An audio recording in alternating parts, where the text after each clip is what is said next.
hard for you to miss me. Typically I can't be touched, which makes it hard for you to hit me. If you're not up on my level, that makes it hard for you to hit me. A lot of y'all trying to count how many times I said get me. Cruising from the chest, I found favor in the streets. I'm still here, so many gone, that's favor in the street. I never been called banging or slanging in the street. Me doing time for drugs, not me. Rolling in the lag, 4 boulders in his man. I see you looking puzzled, 4 bitches, goddamn. The type of bras to go and get it how they need. The type of bras to go and get it like I need. Only pussy dough. All about baby dough. All about baby. All about baby. All about baby. All about baby. Only fuck with dough. Only fuck with dough. All about baby dough. All about baby. All about baby. All about baby. All about baby. What's up, YouTube? This your boy MZ from MZ Talks Boxing. And all of a sudden, we got franchise championships popping up left and right. To me, there is no franchise championship. How can there be? This is sports. How do you have a champion that can't lose his belt unless he's retired? That's the only way you can be a champion and not lose your belt if you retire as a champion. If you're still active, how in the world do you claim a fighter can't lose his belt? Namely, Canelo Alvarez and Lomachenko. I'm gonna start with the one that I feel is the most blatant disrespectful. Lomachenko being the franchise champion. I don't care what white media, major media, main media, they're all the same. I don't care what they say. Seems to me, boxing, as old as it is their sport.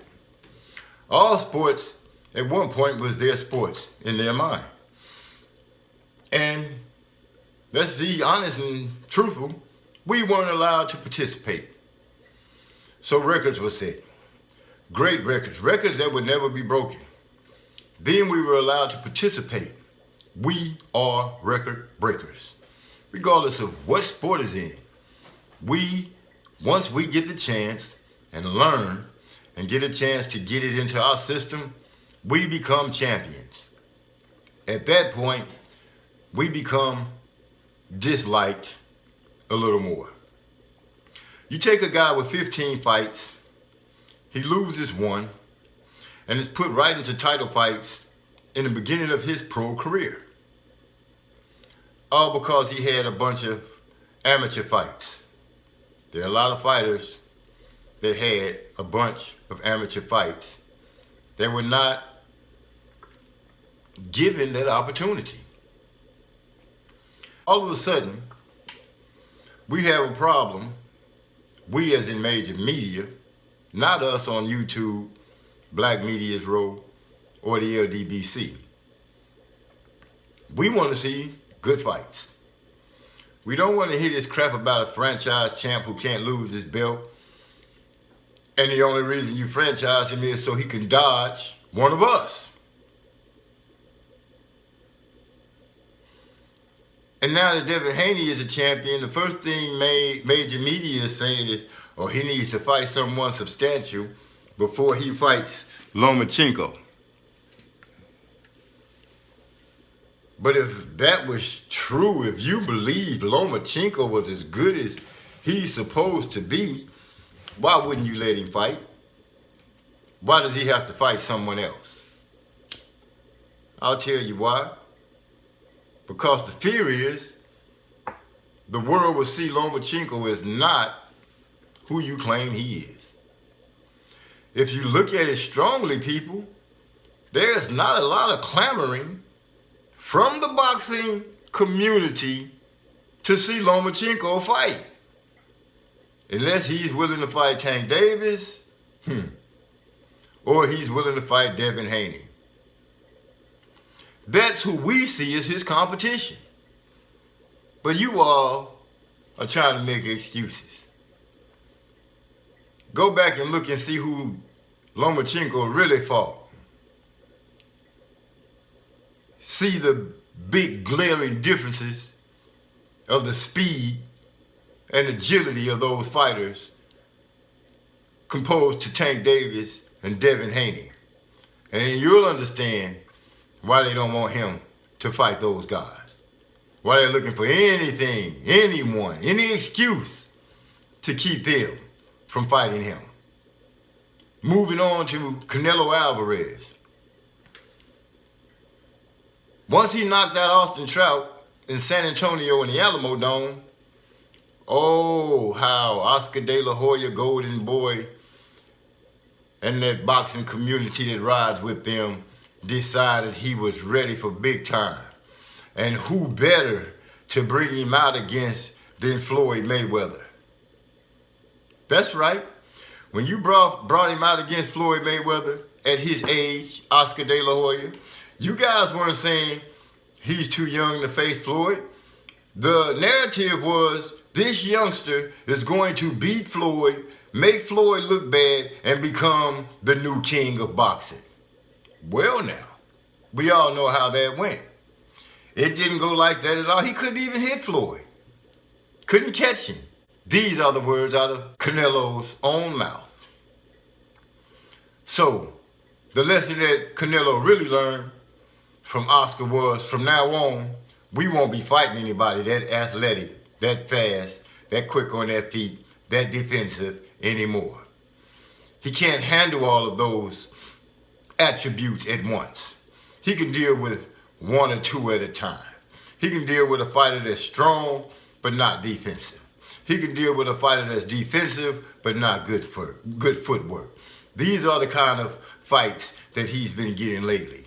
And to make sure that he has a plus, when he moves up to face them, he brings them down to a weight that they're sucked out of their energy and dehydrated. Let's go on and be real about the situation.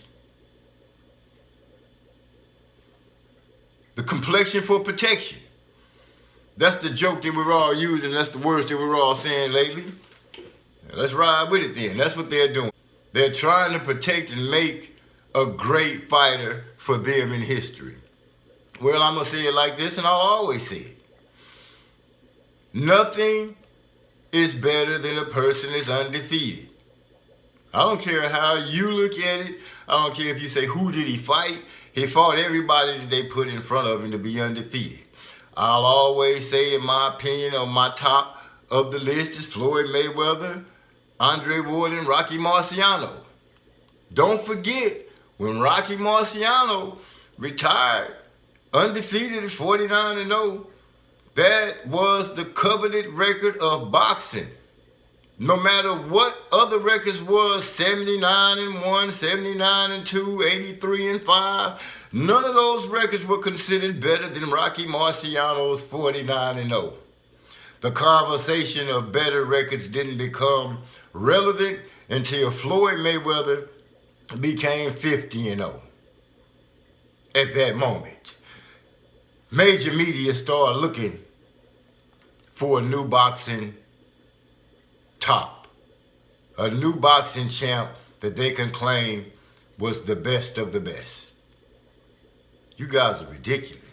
So to my brothers and sisters, I ask that we all stand together, stand up, and start making a lot of noise for Shakur Stevenson, a lot of noise for Devin Haney, a lot of noise for Andre Boo Boo Andres, a lot of noise for Gary Russell Jr.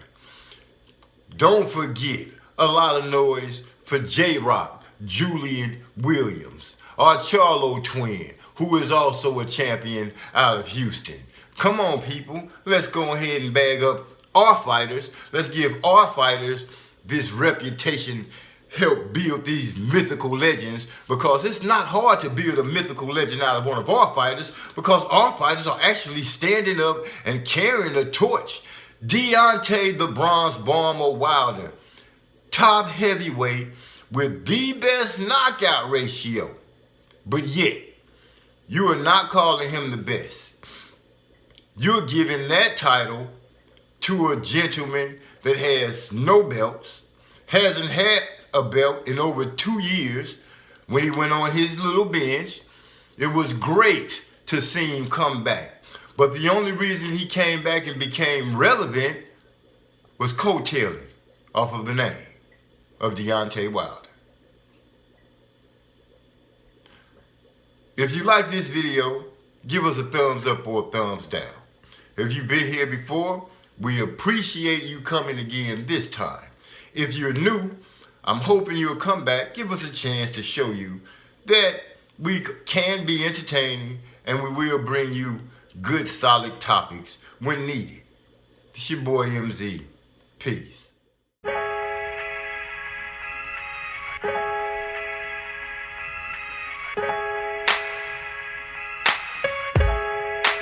Pride of the underground.